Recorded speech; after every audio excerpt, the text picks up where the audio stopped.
another disaster of our time, and that's Benjamin Netanyahu. One of the most vile, misguided criminals on our planet, as far as I'm concerned.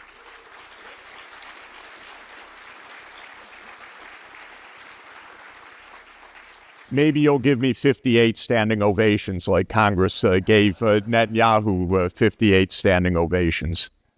But Netanyahu's idea was at a smaller scale, while the military-industrial complex of Wolfowitz and Feith and all these extraordinarily naive and ignorant people thought the U.S. would run the world. Israel decided, of course, it would control the Middle East, and it would do so on our tab and with our military and with our support. And so Netanyahu said, we're not going to make any compromises. It's even a funny term if you know the history of Zionism, that it's a compromise. We come in, you should leave, is the basic summary, but not even we'll divide the house. It was your house. We'll divide the house. We'll take 78%, you can have 22%. No. We'll take 100%, and there's a lot of places you can move to. What are you complaining about? You ingrate? That's the basis of the idea. And then the point is that a lot of people won't like that. There will be a militant reaction. And then Netanyahu's idea is you don't fight the militants, you fight the governments that back them. So we know, of course, from Wesley Clark, the famous story that he visited the Pentagon a week after 9/11, and he was shown the list of the 7 wars in 5 years, which was a neocon Israel concoction combined. We're going to take out all those governments, and that is Lebanon, Syria, Iraq, Iran, Somalia, Sudan, and Libya. You know what? We've been at war with all 7 of them.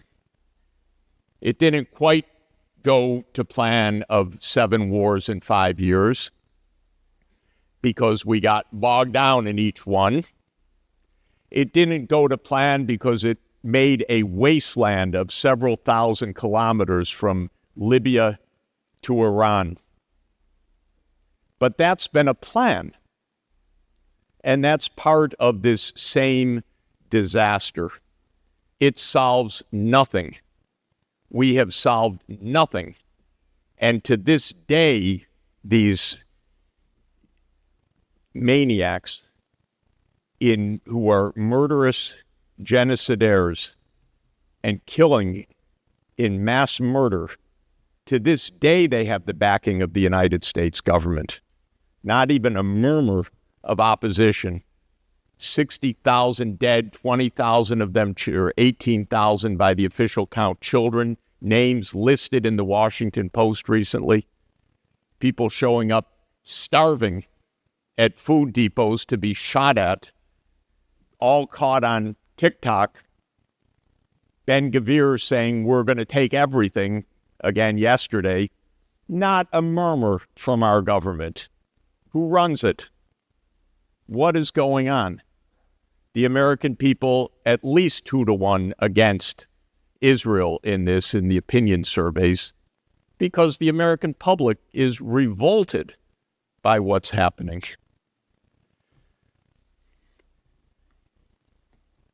So this is why we're here. And yesterday was at least a glimmer of hope. It's just a glimmer. There's a battle going on, obviously, in Washington and in London. London is even worse than Washington, by the way, because they had centuries of insanity. If anyone's here from Britain, my apologies. But it's unbelievable. It shows you can lose your empire 80 years ago and still think you have it, and still think you run the world, and still think that America's your junior partner doing your mischief. MI6 is an absolute reckless, out-of-control disaster, and you look at Starmer. Oh my God, don't get me started. Do not get me started because I will not get off the podium. Now, we had a doctrine issued 202 years ago, which is not remembered properly, the Monroe Doctrine. And I do want to remember it because it's sometimes taken as a bogeyman or sometimes taken as a statement of American foreign policy, but it's not taken correctly. And the idea of the Monroe Doctrine was that in the aftermath of the Napoleonic Wars and the Declaration of Independence of the other states in the Western Hemisphere in the early years of the 1820s, the United States said to the European powers, do not interfere in our hemisphere. Okay, little bold, by the way, of the U.S. at the time. We were not exactly the strapping empire of the world compared to the European empires, but there was actually a very important part of it that I want to recall, and I want to read it. And I quote, it's from the message to Congress of President Monroe, December 2nd, 1823, with this part written by the Secretary of State, John Quincy Adams. He said, our policy in regard to Europe, which was adopted at an early stage of the wars that have so long agitated that quarter of the globe, nevertheless remains the same, which is not to interfere in the internal concerns of any of its powers. It was a reciprocal commitment. Stay out of our lane, we'll stay out of your lane. This is really smart advice, even smarter in a nuclear-armed world. Don't go to provoke. Don't think you run the world. Don't expand NATO eastward to Russia's border, for God's sake, after you have said repeatedly, explicitly, not ambiguously, to President Gorbachev and to other Soviet and Russian leaders that NATO would not move 1 inch eastward. And if you think it's a myth, go to the National Security Archive of George Washington University and pull out the dozens of documents or the clips of Hans Dietrich Genscher saying explicitly, this doesn't refer to a promise within Germany. This is in general. We're not going to move eastward. That's what the Monroe Doctrine really says. What are we doing trying to push NATO to Ukraine and to Georgia? Well, I'll tell you what we're doing. We're doing what Lord Palmerston tried to do in 1853 in the Crimean War, which was to surround Russia and banish Russia from the Black Sea. That's the idea. And immediately after the Maidan coup, which my colleague Victoria Nuland was a very competent sponsor of, she now teaches diplomacy at Columbia University. You cannot make this up. Even George Orwell did not imagine such a thing. Anyway, she teaches diplomacy together with Hillary Clinton. Hey, it's so weird. Anyway, the coup came, and immediately the post-coup government said, we don't think the Russians should be in Crimea. That is their naval base for the last 100, from 1783. I won't calculate the number of years. That was the idea. It was Palmerston's idea. It was Brzezinski's idea. That's not the Monroe Doctrine. That is, we will be in your face, right up to your face. We will annoy you. We will, as the Rand Corporation wrote in 2019 in one of the most absurd, dangerous, ridiculous exemplars of American foreign policy, we will extend you. Extending Russia. A document of a think tank, how to annoy Russia in 27 different ways. Is this really what we pay them for? how to provoke the other nuclear superpower with 6,000 nuclear weapons, and then wonder why the hand of the doomsday clock is 89 seconds to midnight? These people are crazy. Honestly, it's very, very dangerous. So I know nobody told me how long to speak, and I tend to speak about 6 hours. So I'm going to stop very shortly. Let me just say that all the major conflicts can be ended straightforwardly.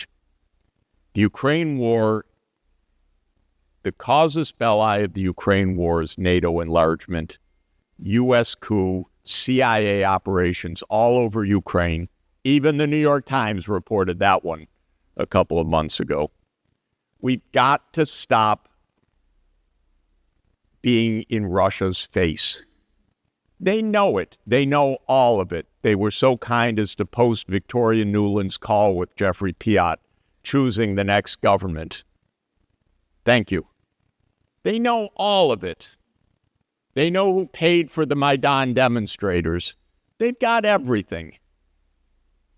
We've got to stop the provocations. And yes, by the way, there was no Russian demand for territory of any kind. Crimea, they wanted a 25-year lease, which they negotiated, President Putin and President Yanukovych. Not territory, not a claim. Even after the coup, Russia took back Crimea. No, NATO, you're not getting that base. But even when it came to the Donbass, they just said autonomy in this post-coup anti-Russia regime. The United States said no to that one, too. And incidentally, I'll share with you just one moment. In 2021, the war could have been avoided easily by President Biden saying to President Putin, NATO will not expand to Ukraine, and I will say so. And I called Jake Sullivan.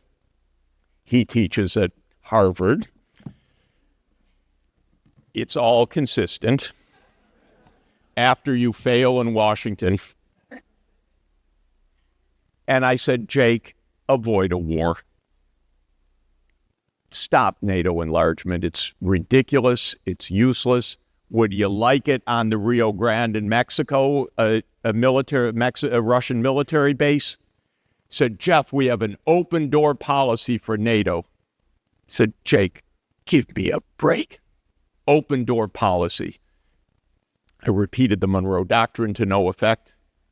And I said, Jake, stop the NATO enlargement. He said to me, Jeff, NATO's not going to enlarge to Ukraine.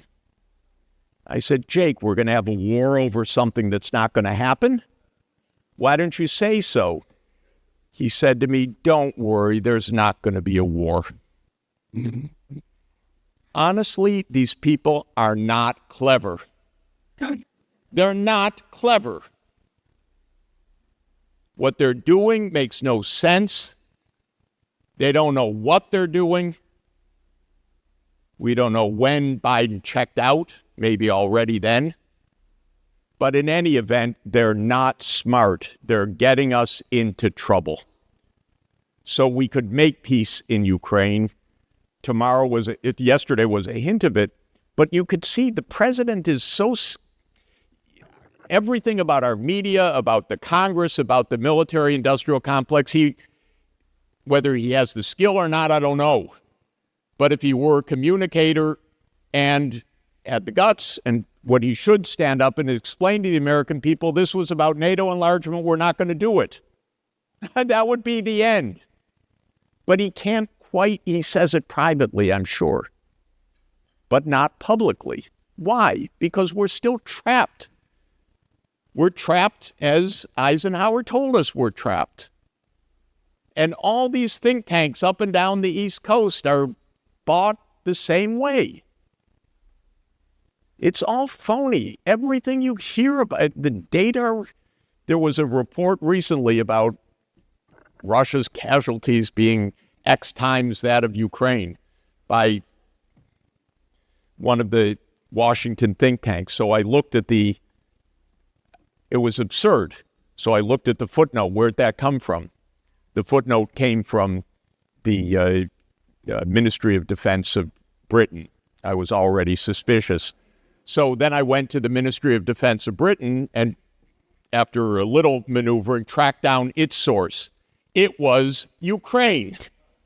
Oh my God. They get paid for this. Of course, it's paid propaganda. Okay, Ukraine can be stopped when the President of the United States says publicly, NATO will not enlarge. He could add parentheses, it was a bad idea. If he wants, he could say, it wasn't my idea, it was their terrible ideas. He could say Obama did the coup. Whatever he wants to say, but if he told the truth, the war will end. When it comes to the Middle East, oh God. Practically speaking, we should vote today, tomorrow, Monday, in the UN Security Council for a state of Palestine. Alongside the state of Israel, you'd have 109.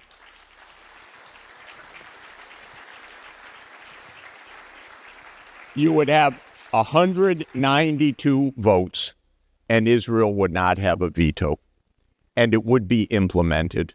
And I speak with top leaders across the world in my job, including throughout the Middle East, all of the governments, with Iran, with the Organization of Islamic Cooperation, with presidents of Islamic majority countries all over the world, Indonesia, Malaysia, throughout Africa.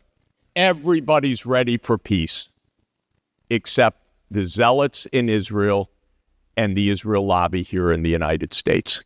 That's it. And peace could come the moment we tell the truth and tell them to stop the genocide, and we stop being complicit in the genocide too. It's not even complicated. And finally, we are preparing for war with China now. If you want the worst idea on the whole planet in all of history, that's it. Unbelievable that the thought could even be uttered. Let me tell you something about China's overseas military adventures. It's easy. I'm going to give you 2,000 years of China's overseas military adventures. I'm done. There have never been Chinese overseas military adventures. China never invaded Japan once in 2,000 years.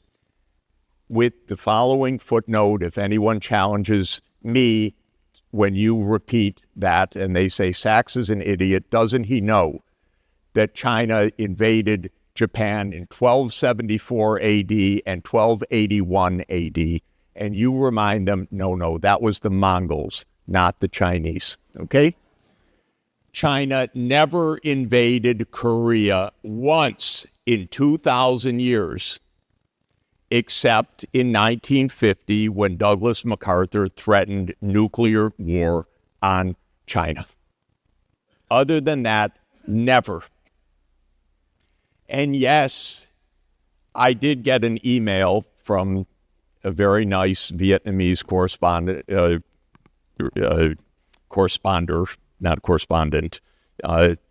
who said, Mr. Sachs, you underestimate, we've been at war with China for 2,000 years, Vietnam.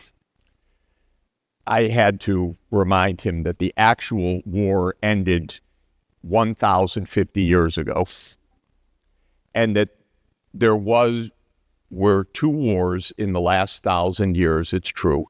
China did invade a northern province of Vietnam in 1410 AD, and the war lasted for 17 years to 1427, at which point the Chinese were defeated by the Vietnamese and by malaria, which is one of the reasons why they never did it. There is a disease zone and a tropical forest zone and a mountain zone, and they invaded Vietnam 1 month in 1979, after Vietnam had toppled their ally, next door in Cambodia was 1 month. Other than that, 1,000 years. China's not going to invade the United States. It can't. It won't. It's not going to invade any place. And if there would be an invasion even of Taiwan, which is a province of China, it would be because the United States is unilaterally arming Taiwan against our diplomacy, against our treaties, against our 1982 communique, which said we would phase out arming Taiwan. The biggest risk we face is turning Taiwan into Ukraine. And we're way on the way to doing that, because the same thought processes in Washington are at work in East Asia. It's just that the consequences would be even more devastating. First for Taiwan, second for the United States, and third for the entire world. So let me end by saying not only could all these conflicts easily be resolved, but we should also look just a bit at the process. And I just want to mention a few quick points. First, it was already recognized by President Truman in 1963 publicly, soon after Kennedy's assassination, and already known before that the biggest mistake we made in 1947 was to give the CIA 2 jobs. 1, intelligence, which we need, and 2, covert operations, which is absolutely deadly for our security and for world peace. We should end all CIA covert operations, period.